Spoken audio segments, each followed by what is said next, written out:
Isaiah chapter 3. For behold, the Lord God of armies is going to remove from Jerusalem and Judah both supply and support, the entire supply of bread, and the entire supply of water, the mighty man and the warrior, the judge and the prophet, the diviner and the elder, the captain of 50 and the esteemed person, the counselor and the expert artisan, and the skillful enchanter.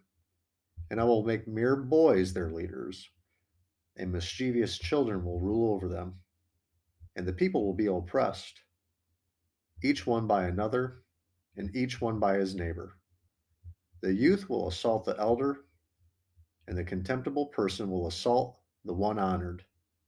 When a man lays hold of his brother in his father's house, saying, "You have a cloak, you shall be our ruler, and these ruins will be under your authority," he will protest on that day, saying, "I will not be your healer, for in my house there is neither bread nor cloak. You should not appoint me ruler of the people, for Jerusalem has stumbled and Judah has fallen, because their speech and their actions are against the Lord, to rebel against his glorious presence. The expression of their faces testifies against them, and they display their sin like Sodom. They do not even conceal it. Woe to them! They have done evil to themselves. Say to the righteous that it will go well for them, for they will eat the fruit of their actions. Woe to the wicked! It will go badly for them. For what he deserves will be done to him. My people, their oppressors treat them violently, and women rule over them.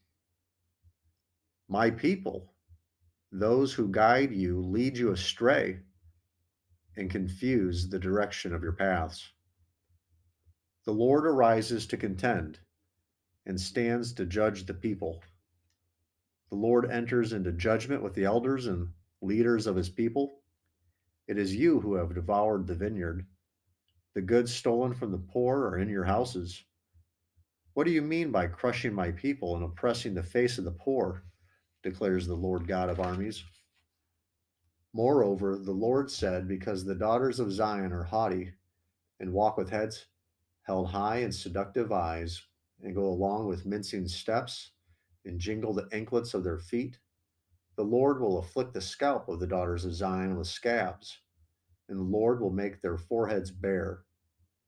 On that day, the Lord will take away the beauty of their anklets, headbands, crescent ornaments, dangling earrings, bracelets, veils, headdresses, ankle chains, sashes, perfume boxes, amulets, finger rings, nose rings, festive robes, outer garments, shawls, purses, papyrus garments, undergarments, headbands, and veils. Now it will come about that instead of balsam oil, there will be a stench, instead of a belt, a rope, instead of well set hair, a plucked out scalp, instead of fine clothes, a robe of sackcloth, and branding instead of beauty. Your men will fall by the sword, and your mighty ones in battle, and her gates will lament and mourn, and she will sit deserted on the ground.